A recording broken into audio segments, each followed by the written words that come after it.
सो what's up everyone, welcome welcome welcome. स्वागत है आप सबका टू दिस रिवीजन, जहां हम सर रिवाइज करेंगे ऐसे 265। The best part about our revision is कि कहीं ना कहीं हम सिर्फ कॉन्सेप्ट रिवाइज नहीं करते, जो भी आईसीआई के प्यारे प्यारे तड़कते भड़कते क्वेश्चन है, study material, past exams, RTPs, MTPs, वो भी कहीं ना कहीं हम कवर करके चलेंगे। वीडियो पे आगे बढ़ने से पहले मेरी आपसे रिक्वेस्ट है सर, वीडियो को लाइक जरूर कर दे, अपनी अटेंडेंस जरूर लगा दे और बिगिन करते हैं आज के सेशन के साथ। सबसे पहले बात करेंगे सर ऐसे 265 ये क्या कहता है। ये कहता है कि कहीं ना कहीं आपने कम्युनिकेट करनी है डेफिशिएंसीज किस में, in the internal control to the TCWG and management. अब सर ये डेफिशिएंसी आई कहां से, समझना। हमने एक कॉन्सेप्ट डिस्कस कर रखा है अबाउट द ऑडिट प्रोसीजर, जहां हम बोलते हैं दो तरह के प्रोसीजर होते हैं, risk assessment procedure, further audit procedure. Risk assessment procedure में हम अंडरस्टैंडिंग लेते हैं ताकि risk of material misstatement calculate कर सके, ठीक है सर। फर्दर ऑडिट प्रोसीजर में होती है एक्चुअल टेस्टिंग, दो चीजों की, प्रोसेस की और उस अमाउंट की। प्रोसेस की और उस अमाउंट की। हम प्रोसेस की टेस्टिंग क्यों करते हैं, टेस्ट ऑफ कंट्रोल्स क्यों करते हैं, ताकि अगर कंट्रोल्स अच्छे हैं तो फिर कहीं ना कहीं सब्सटेंटिव ऑडिट प्रोसीजर्स कम करेंगे तो भी काम चल जाएगा। सो ये कह रहा है कि सपोज आपने टेस्ट ऑफ कंट्रोल्स करे और आपको कोई गलती मिली, गलती को अपन लोग बोलते हैं या तो प्यार से डेविएशन या डेफिशिएंसी। तो अगर कोई भी गलती मिली तो चुपचाप जाके मैनेजमेंट को बता देना। बट अगर आपको लगता है इंडिविजुअली और इन कंबाइंड वो सिग्निफिकेंट डेफिशिएंसी है, तो सिग्निफिकेंट वाली सारी चीजें तो हम टीसीडब्ल्यूजी को बताते हैं। अब आपके मन में दो सवाल, सर डेविएशन क्या होती है, डेफिशिएंसी क्या होती है, या फिर सिग्निफिकेंट डेफिशिएंसी क्या होती है। तो एक एक करके समझते हैं। डेफिशिएंसी का मतलब है या तो कंट्रोल खराब है या कंट्रोल है ही नहीं। सारे बच्चे बोलो मेरे साथ, या तो कंट्रोल खराब है या कंट्रोल है ही नहीं। कंट्रोल खराब है यानी the control that is designed, implemented और operated, come on, the control that is designed, implemented और ऑपरेटेड इन अ वे कि जो उसका काम है प्रिवेंट, डिटेक्ट और करेक्ट द मिसस्टेटमेंट और टाइमली बेसिस, वो नहीं कर पा रहा। It is unable to prevent, detect और correct the misstatements on a timely basis, ठीक है सर। या फिर जो कंट्रोल नेसेसरी है टू प्रिवेंट, डिटेक्ट और correct the misstatement on timely basis, that is missing. तो इसको हम प्यार से बोलते हैं सर क्या, डेफिशिएंसी ऑफ कंट्रोल।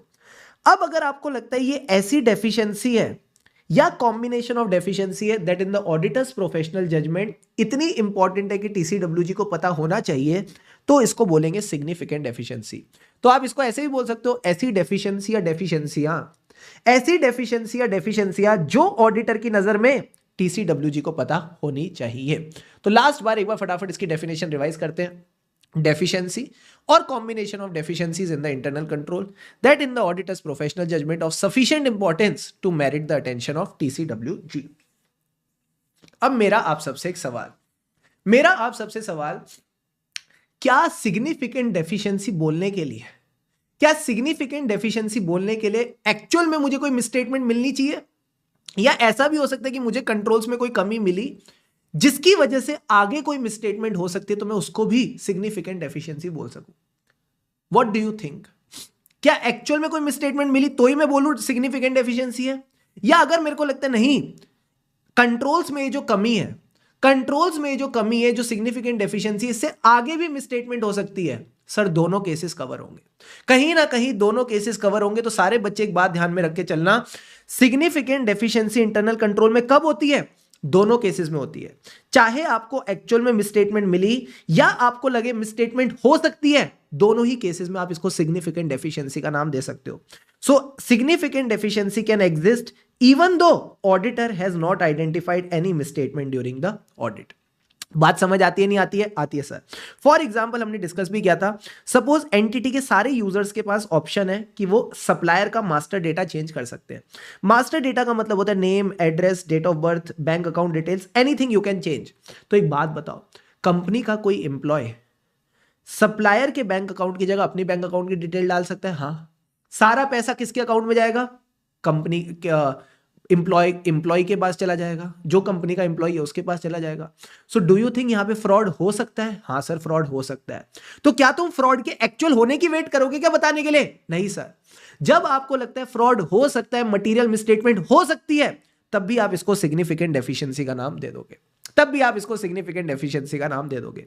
तो अगर आप अपनी बुक पे आओ, अगर आप अपनी बुक पे आओ तो ये वाला टॉपिक क्या कहते हैं, सारे के सारे बच्चे ध्यान से समझना। सबसे पहला सवाल है why to communicate the significant deficiency, because ये मैटर्स इंपॉर्टेंट है और टीसीडब्ल्यूजी को इनके बारे में पता होना चाहिए ताकि वो अपनी ओवरसाइट की जो रिस्पॉन्सिबिलिटीज है उनको फुलफिल कर सके। हमारा ऑब्जेक्टिव क्या है, हमारा ऑब्जेक्टिव है टू कम्युनिकेट द डेफिशिएंसीज, ये हम मैनेजमेंट को बताते हैं। और जो मुझे लगता है सफिशिएंटली इंपॉर्टेंट है for the TCWG and management, वो भी मैं उनको बताता हुआ चलूंगा। डेफिशिएंसी की डेफिनेशन हमने कवर कर ली, सिग्निफिकेंट डेफिशिएंसी कवर कर ली। फिर मैंने आपको नोट वाला पार्ट बताया कि ये जो सिग्निफिकेंस है इट डिपेंड्स नॉट ओनली कि मिसस्टेटमेंट हो चुकी है, बट इस पे भी डिपेंड कर सकती है कि क्या मिसस्टेटमेंट हो सकती है, what can be the likelihood and potential magnitude. So even though misstatement नहीं हुई है फिर भी सिग्निफिकेंट डेफिशिएंसी हो सकती है। सारे बच्चे मुझे बताओ, क्या यहां तक सारे पॉइंट्स क्लियर है? Is everything till here clear to all of you? Yes और no? Quickly confirm in the chat box. Yes sir. फिर हमने डिस्कस किया बढ़िया वाला टॉपिक कि सर क्या मैटर्स हैं जिनको हम कंसीडर करके डिसाइड करेंगे weather a deficiency is a significant deficiency और नॉट। मतलब मुझे कुछ डेफिशिएंसी मिल चुकी है, मुझे कुछ कॉम्बिनेशन ऑफ डेफिशिएंसीज मिल गई है और मुझे डिसाइड करना है कि जो डेफिशिएंसी और कॉम्बिनेशन ऑफ डेफिशिएंसीज मिली है एक्चुअल में क्या ये सिग्निफिकेंट है या नहीं। तो क्या क्या एग्जांपल ऑफ मैटर्स में डिस्कस करूंगा। तो सबसे पहले देखो, इस डेफिशिएंसी की वजह से क्या लाइक्लीहुड है, इस डेफिशिएंसी की वजह से क्या लाइक्लीहुड है कि ये मटेरियल मिसस्टेटमेंट हो जाएगी इन द फाइनेंशियल स्टेटमेंट। अगर लगता है chances of material misstatement are high, it is a significant deficiency. फिर देखो इस डेफिशिएंसी का क्या इंटरेक्शन है with other deficiency. For example, अगर जर्नल एंट्री गलत बनेगी, लेजर गलत बनेगा, ट्रायल बैलेंस भी गलत बनेगा, फाइनेंशियल स्टेटमेंट भी गलत बनेंगे। यानी एक गंदी मछली ने पूरे के पूरे फाइनेंशियल स्टेटमेंट्स को खराब कर दिया। तो क्या मैं बोलूं ये अगेन सिग्निफिकेंट डेफिशिएंसी है? Yes sir. फिर ये कहता है, आप देखो, volume of activity and the financial statement amounts which are expose to the deficiency. अगर लगता है वॉल्यूम ऑफ एक्टिविटी ज्यादा है, फाइनेंशियल स्टेटमेंट अमाउंट्स मटीरियल है, तो again it will be a significant deficiency. फिर कहता है ससेप्टिबिलिटी टू लॉस और फ्रॉड इन द एसेट और लायबिलिटी। अगर आपको लग रहा है कि ये जो एसेट है या ये जो लायबिलिटी है, यहां पे फ्रॉड हो सकता है, जो सप्लायर है जिसको पेमेंट जारी है ये ज्यादा पेमेंट जारी है, this liability is in sense a fraud, या फिर जो एसेट है यहां पे चोरी चकारी हो रही है, तो सर इस केस में भी there is a significant deficiency. And आखिरी में कहता है इंपॉर्टेंस ऑफ कंट्रोल। कहीं ना कहीं देखो एंटिटी कितनी इंपॉर्टेंस दे रही है टू द कंट्रोल्स ऑफ, ये वही कंट्रोल्स है जो हम सिग्निफिकेंट रिस्क में भी पढ़ते हैं, fraud, related party, outside normal course of business. 3 examples तो वहीं से उठा लिए। एंड लास्ट में कहता है period and financial reporting process. Sir period and में ऐसा क्या है? मैंने कहा पीरियड एंड में तो सारा मसाला है। पीरियड के एंड में मैनेजमेंट को पता होता है एक्चुअल में रेवेन्यू कितना हुआ है, एक्चुअल में प्रॉफिट्स कितना हुआ है। तो जो प्रॉफिट्स और रेवेन्यूज में हेरा फेरी करनी है वो सारी की सारी चीजें जनरली पीरियड एंड में होती है। तो पीरियड एंड की एडजस्टमेंट एंट्रीज के ऊपर भी आपको एंटिटी के कंट्रोल्स देख लेने चाहिए। क्या पूरा का पूरा कॉन्सेप्ट क्लियर है? Yes sir. अब सारे बच्चे बताओ लर्न विद फन का तड़का कैसे लगाया। लर्न विद फन का तड़का कैसे लगाया? तो हमने मदद ली थी विकास की और हमने क्वेश्चन का नाम चेंज किया from significant deficiency to significant distraction. कि मार्केट में बहुत सारी डिस्ट्रैक्शन है, कोई मोबाइल फोन है, कोई सोशल मीडिया है और कोई वो है पढ़ाई, मैं और वो। तो जैसे ही उस वो का मैसेज आता है क्या तुम्हारा दिल धक धक करता है? हाँ सर, जिया धक धक करने लगा। तो मैंने कहा जैसे ही वो का मैसेज होता है दिल धक धक करने लगता है, पढ़ाई से सीधा वो पे चले जाता है, तो वो बन जाती है हमारी सिग्निफिकेंट डिस्ट्रैक्शन। तो सारे बच्चे मुझे बताओ इस सिग्निफिकेंट डिस्ट्रैक्शन का खेल क्या है? मैंने कहा बड़ा सिंपल है। सबसे पहले विकास को वो पसंद आई यानी लाइक्लीहुड, फिर विकास ने उसके साथ चैटिंग शुरू करी यानी इंटरेक्शन। अच्छा, एक चैट में विकास खुश हो जाएगा या ढेर सारी चैट्स करेगा? ढेर सारी चैट्स, यानी वॉल्यूम ऑफ एक्टिविटी बढ़ गई। तो likelihood, interaction, volume of activity. अब सर वो जो थी उसका नाम क्या था? प्रिया। अब एंजल प्रिया कहती है विकास चैट कर करके बोर हो गए हैं, जरा कॉल पे बात करते हैं, जरा कॉल पे बात करते हैं। तो कॉल पे बात करने के लिए जरा मेरा पेटीएम रिचार्ज कराओ। तो विकास ने उसका पेटीएम रिचार्ज कराया, तो विकास के फाइनेंशियल्स हो गए एक्सपोज्ड, विकास की फाइनेंशियल स्टेटमेंट अमाउंट हो गई एक्सपोज्ड। अब जैसे ही रिचार्ज कराया क्या प्रिया की व्हाट्सएप डीपी दिख रही थी? नहीं सर, प्रिया की व्हाट्सएप डीपी दिखनी बंद हो गई और प्रिया हो गई रफू चक्कर। और बाद में पता चला वो प्रिया नहीं पंकज था, प्रिया नहीं पंकज था। यानी विकास के साथ क्या हो गया सर? लॉस और फ्रॉड। कहीं ना कहीं जैसी फाइनेंशियल स्टेटमेंट अमाउंट एक्सपोज हुई, लॉस और फ्रॉड हुआ, और विकास समझ गया, पढ़ ले बेटा मौका है, बाकी सब धोखा है। ठीक है, he understood the importance of control. तो इन्हीं पॉइंट्स को एकदम फ्लो में ध्यान रखेंगे। Likelihood of the material misstatements in the financial statement, जैसी लाइक होता है तो क्या होता है, interaction of the deficiency with other deficiency in the internal control.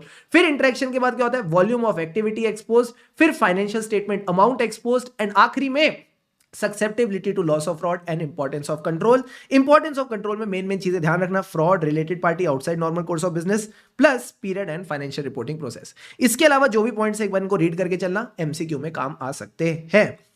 अब सर एक बात बताओ, हमको सिग्निफिकेंट डेफिशिएंसी मिल गई तो इसको कैसे बताएं, ओरली या इन राइटिंग? ओरली नहीं, इसको हम इन राइटिंग बताएंगे। पानी के 2 घूंट लगाओ और चैट बॉक्स पे लिखो रेडी। कम ऑन,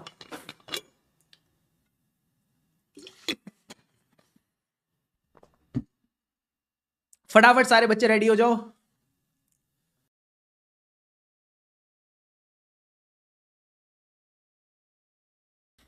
रेडी है सर। तो हमने एक एग्जांपल लिया, मान लो एक सिग्निफिकेंट डेफिशिएंसी है। क्या डेफिशिएंसी है? एंटिटी ना इन्वेंट्री की फिजिकल वेरिफिकेशन करती ही नहीं है। जो एंटिटी है वो इन्वेंट्री की फिजिकल वेरिफिकेशन करती ही नहीं है रेगुलर इंटरवल्स पे। तो सारे बच्चे मुझे एक बात बताना, क्या मैं एंटिटी को सिर्फ डेफिशिएंसी बताऊं या 3 बातें बतानी है? सर आपने कहा था 3 बातें बतानी है। जब भी कोई डेफिशिएंसी मिले तो डेफिशिएंसी को डिस्क्राइब करो, उसका पोटेंशियल इफेक्ट बताओ, वरना वो आपको कभी भी सीरियसली नहीं लेंगे। एंड तीसरी चीज है, आपको कंटेक्स्ट ऑफ कम्युनिकेशन समझाना पड़ेगा। आपको कंटेक्स्ट ऑफ कम्युनिकेशन समझाना पड़ेगा। तो यही 3 चीजें आपको बतानी है। सबसे पहले हमने क्या बताया, इधर फोकस करो। सबसे पहले हमने बताई डिस्क्रिप्शन ऑफ डेफिशिएंसी, कि भाई ये फिजिकल वेरिफिकेशन नहीं करते। इतना बताना काफी नहीं है, इसका इफेक्ट भी बताओ। Explanation of the potential effect. तो पोटेंशियल इफेक्ट क्या हो सकता है? चोरी चकारी हो सकती है, फ्रॉड हो सकता है, जिसकी वजह से मिसस्टेटमेंट होगी, तो वो आपको सीरियसली लेंगे। अब साथ साथ तीसरी चीज बता देना, sufficient information to understand the context of communication. Context में 3 चीजें क्या है, क्लियर कर दो भाई।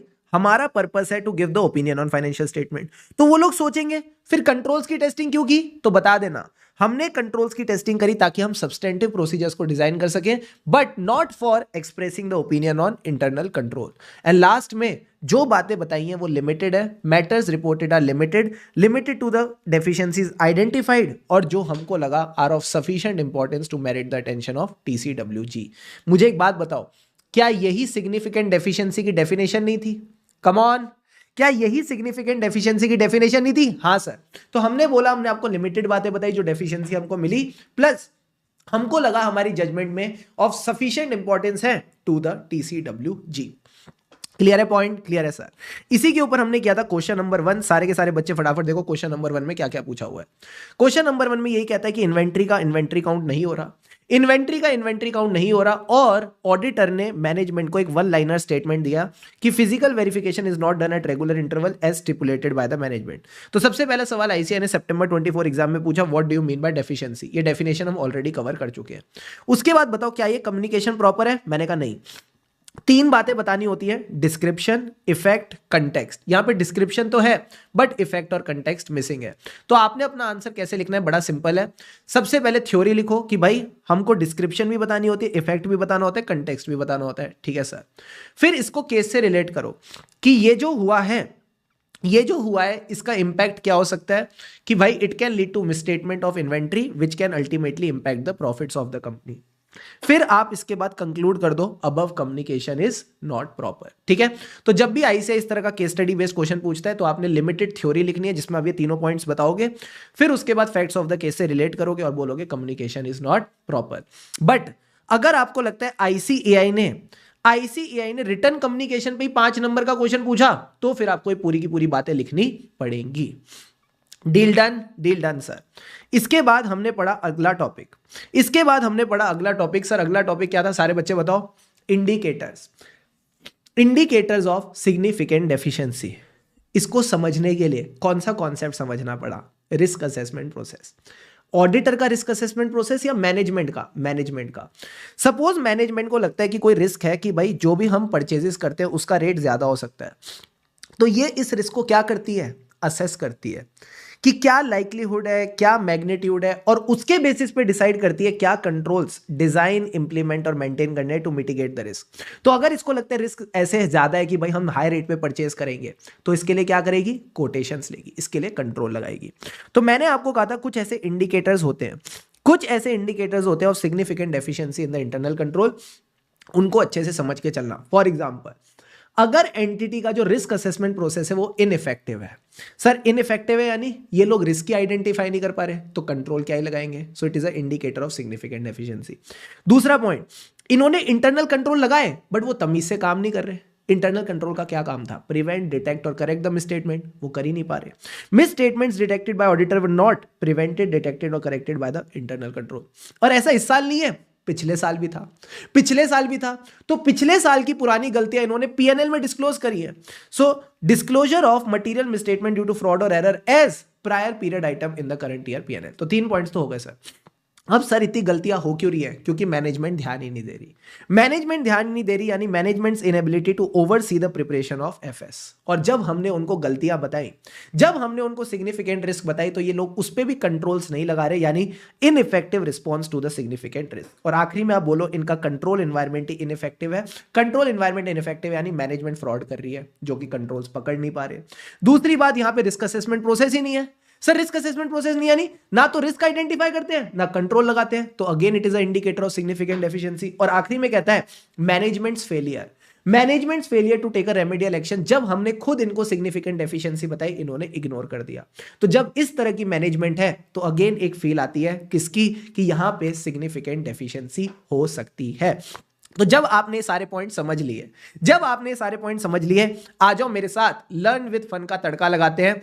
सर मुझे एक बात बताओ, क्वेश्चन को चेंज करके हमने क्या किया, indicators of significant deficiency in a cafe. और कैफे में शुभम सर का फेवरेट है रैप। तो मुझे बताओ पॉइंट्स क्या थे। मैं जब रैप खाने गया तो रैप था या नहीं था, नहीं था sir.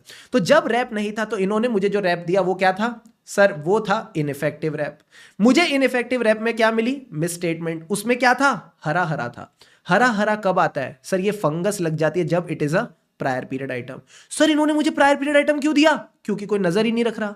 Inability to oversee the preparation of FS, यानी foods and shakes. Very very good.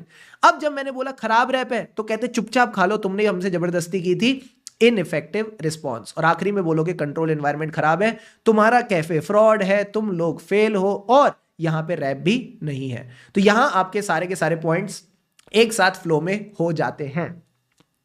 Last बार मेरे को रिवाइज करा दो सारे पॉइंट्स फटाफट, एक एक पॉइंट को फ्लो में रिवाइज करेंगे। इनइफेक्टिव रैप का मतलब है ये लोग रिस्क ऑफ मटेरियल मिसस्टेटमेंट को आइडेंटिफाई नहीं कर पाते। मिसस्टेटमेंट डिटेक्टेड का मतलब है misstatement detected by auditor which were not prevented, detected और corrected by the internal control. ये सिर्फ इस साल नहीं है, पिछले साल भी था। प्रायर पीरियड आइटम क्यों थी मिसस्टेटमेंट, प्रायर पीरियड आइटम की वजह से। तो प्रायर पीरियड आइटम की कुछ चीजें जो फाइनेंशियल स्टेटमेंट डिस्क्लोज्ड है एज मटेरियल मिसस्टेटमेंट। सर इतनी गलतियां हो क्यों रही है, क्योंकि मैनेजमेंट की इनएबिलिटी है। Management's inability to oversee the preparation of FS. हमने गलती बताई, इन्होंने इग्नोर किया, यानी ineffective response to the ineffective response to the significant risk. यही था ना point, come on, ineffective response to the significant risk. ठीक है, कॉन्सेप्ट को नहीं भूलना। ठीक है सर। लास्ट में ineffective aspects of control environment, fraud, failure और आखिरी में एब्सेंस ऑफ रैप। ठीक है बॉस, ठीक है सर। कोई भी 4 से 5 पॉइंट्स मिनिमम इसमें अच्छे से करके चलना, फ्री के नंबर है अगर एग्जाम में क्वेश्चन आ गया। Done sir. फिर यहां पे एक बेसिक सी बात लिखी जो मैं ऑलरेडी बता चुका, जो भी आप काम परफॉर्म करते हो उसमें देखो डेफिशिएंसी मिली, अगर मिली तो क्या वो सिग्निफिकेंट डेफिशिएंसी है या नहीं। कम्युनिकेशन वाली बात हम ऑलरेडी डिस्कस कर चुके हैं, और इसके साथ पूरा का पूरा ऐसे 265 डन डना डन डन। अब बच्चों के मन में एक चीज आ सकती है, सर क्या हमें कौन सा आंसर कब लिखना है। तो अगर क्वेश्चन में लिखा है कि आपको डेफिशिएंसी मिल चुकी है, आपको डेफिशिएंसी मिल चुकी है, ये चेक करना है कि ये सिग्निफिकेंट है या नहीं, तो कौन से एग्जांपल ऑफ मैटर्स कंसीडर करोगे। तो सिग्निफिकेंट डिस्ट्रैक्शंस वाले पॉइंट आ जाएंगे, likelihood, interaction, volume of activity, financial statement expose, loss of fraud, वो सब। बट अगर कहता है कि एंटिटी के कुछ हालात हैं, एंटिटी के कुछ हालात है जहां से खुशबू आ रही है सिग्निफिकेंट डेफिशिएंसी की, जहां से खुशबू आ रही है, फील आ रही है, इंडिकेशन मिल रही है सिग्निफिकेंट डेफिशिएंसी की, तो मुझे बताओ खुशबू कहां से आती है, कैफे में से आती है। तो फिर आपके कैफे वाले पॉइंट्स हो जाएंगे। ठीक है, तो इसी को ध्यान में रखते हुए सारे बच्चे एक बार फटाफट गेस द आंसर कर लो मेरे साथ। ये रहा क्वेश्चन नंबर 2, और आपने गेस करना है कैफे वाले पॉइंट्स आएंगे या फिर सिग्निफिकेंट डिस्ट्रैक्शन वाले। List out some matters to consider whether जो आपको डेफिशिएंसी मिल चुकी है वो सिग्निफिकेंट है या नहीं। तो sir some matters is just like saying examples of matters, some matters is just like saying example of matter, तो ये वही सिग्निफिकेंट डिस्ट्रैक्शन वाले पॉइंट्स आ जाएंगे। ठीक है बॉस, ठीक है sir. So thank you so much everyone for attending this session. I hope it was useful. आपके सारे concepts along with the questions along with the learn with fun techniques gets revised, done done done done. I hope you enjoyed. यूं ही खुशी खुशी मन लगाकर पढ़ते रहें, खुशी से पढ़ेंगे तभी आगे बढ़ेंगे। अभी तक अगर वीडियो को लाइक नहीं किया तो do like it and yes stay subscribe to the channel for more such videos. लगे रहो मित्रों, लगे रहो। Take care all.